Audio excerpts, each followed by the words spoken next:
In this video, I'm going to talk about what I believe to be the best audio interface on the planet, and that's the Universal Audio Apollo Twin. I'm going to break down the pros and cons about this unit, who it is for, who it is not for, so that hopefully you can make a better buying decision. Let's go!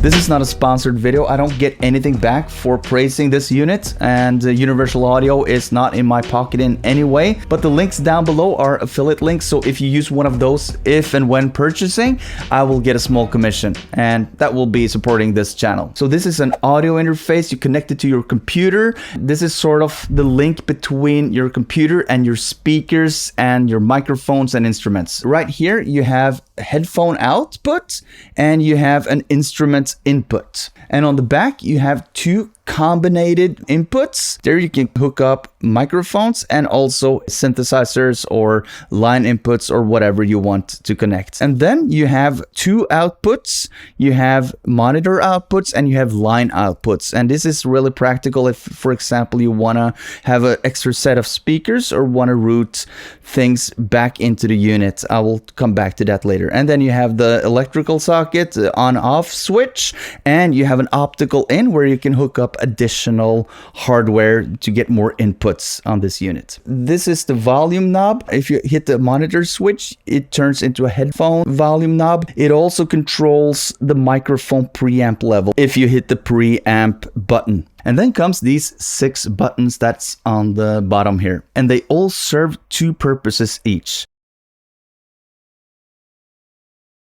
There are a lot of other alternatives to this. Of course, there are cheaper alternatives, more expensive alternatives. But as I said, in this video, I'm going to break down why I believe this is the best alternative that is out on the market. I have had this for 7 years. I have never had any issues with it. It's rock solid. The drivers are stable.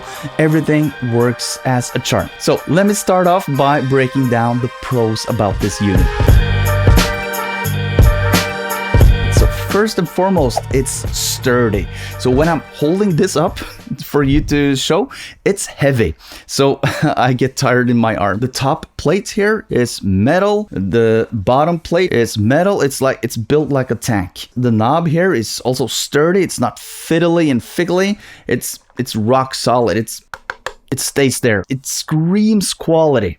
So it's a pleasure to use. It feels professional. It feels pro because it's not wiggly. Also, the buttons, easy to press, and they feel like they're not slipping when you're pressing them. I can rest my palm easily here below the buttons. I can use this dial right here to adjust volume and hit the buttons to put on another set of speakers or use the mute button or whatever. The mono button, really powerful. It's a pleasure to work with. I use this one with my left arm, and my right arm is on the mouse and the fader port 2 from PreSonus.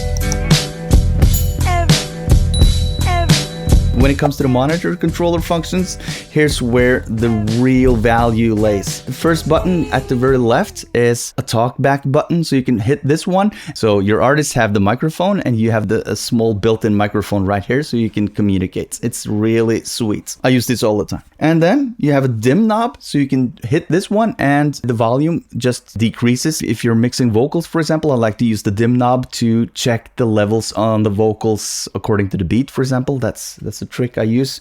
And then you have the Alt button. When you press this one, the outputs changes from the monitor outs to the line outs. If you have an extra set of speakers and you want to A/B test, I'll use this all the time to check between the focals and the end-stands. It's really practical, really sweet. And then there's a FCN, stands for function. You can tweak this whatever. The mono button, really practical, of course, when you want to listen to your mix in mono without having to have a plugin in your DAW, switching it on, bypassing it or whatever, like you would do on regular interfaces. You don't have that option, but on this one you can just hit one knob and everything is rendered to mono. And then finally comes a mute button, which is also really practical. You just hit it and everything is quiet, and then back up and then everything's back in. So Really practical features. The final thing that I want to say about this unit is that it has unison preamps. It has actually more or less revolutionized how I record vocals. I have had many preamps, not expensive preamps, but I have had, for example, a DBX, PreSonus, and other dedicated preamps along the way as I've made music for almost 30 years now. But now I do not actually crave another preamp. I don't need it. In my work, I record myself sometimes, such as now, but also musically, I record myself from time to time, and I record other artists. Every artist that's in here in my studio recording songs are amazed about the sound quality they get off the bat. So just to break down what unison technology is, it's really simple. It's just that you can use universal audio plugins before anything, and you can record using those plugins, and they have a lot of preamp emulations, such as the Universal Audio 610. The new one now is the 6176. They have from Manly, they have from API, and so on and so forth. I have tried all of them, and what I found to be the most suitable in my case was the SSL E-channel strip, which is also a preamp emulation, and I like that's what I'm actually using right now, the E-channel strip with some slight compression and EQ settings. And the advantage of using that is you actually commit to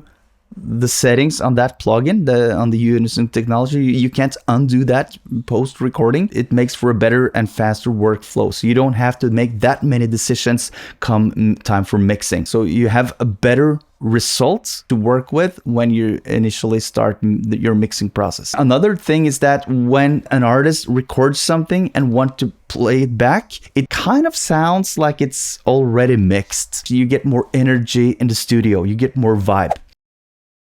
The thing that I like about this console app is that you can use universal audio plugins without latency. And when you record, you can, for example, have a compressor on your chain and you can record through that, and it's committed to the take. And you can also use send effects, which is not committed. So for example, I used to have this reverb right here, the 480, the Lexicon reverb, and I use this to give the artist a sense of space while recording, but that is not committed to the take. That would be a nightmare to have a lot of reverb on the vocal takes. I use those for send effects later on in the mix, but as a listening mix, it's perfect. So eventually, if you get this one, I would suggest to download all the demos for the different preamps and try them out side by side and listen back.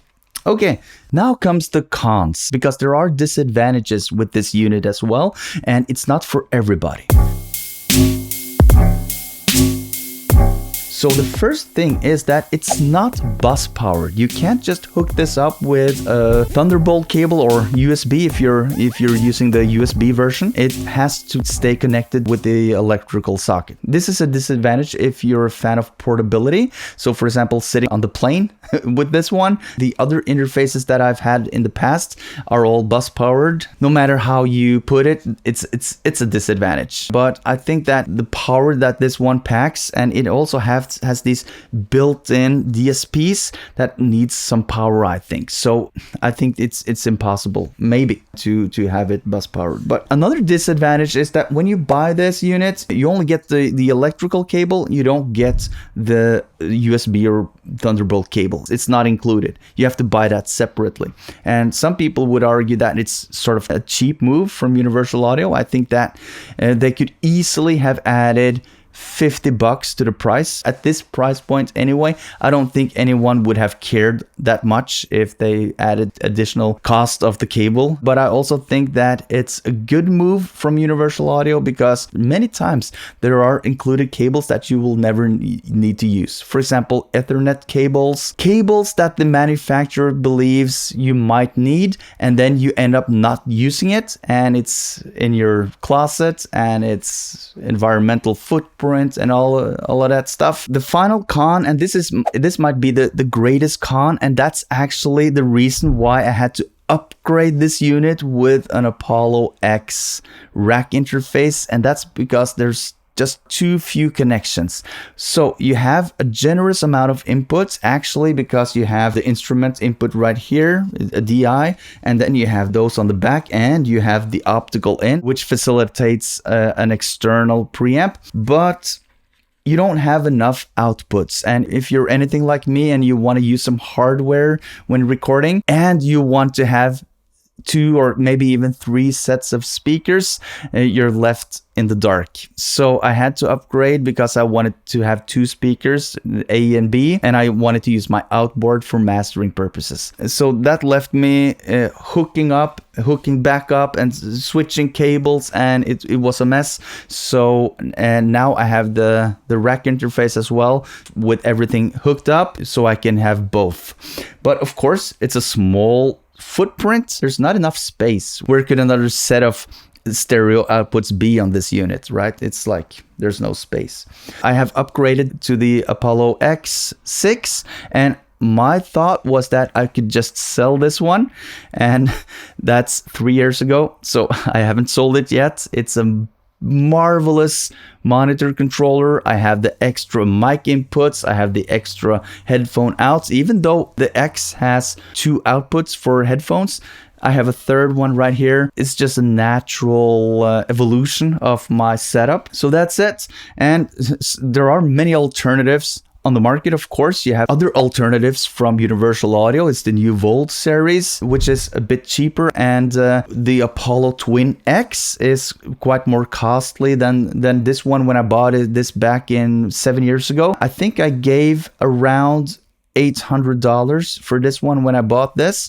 I think it's around $1,000 for this interface now. This is the Twin Mark II, and what is now is the Twin X. The difference is more or less this one has Thunderbolt 2 and the other one has Thunderbolt 3, the USB-C type of Thunderbolt. And I think that the converters on the X is slightly more advanced or slightly more pleasing sounding. I've A/B'd the sound of the converters. I don't think I would pass a blind test, but I had the feeling, I had the sensation that the X sounded slightly fuller.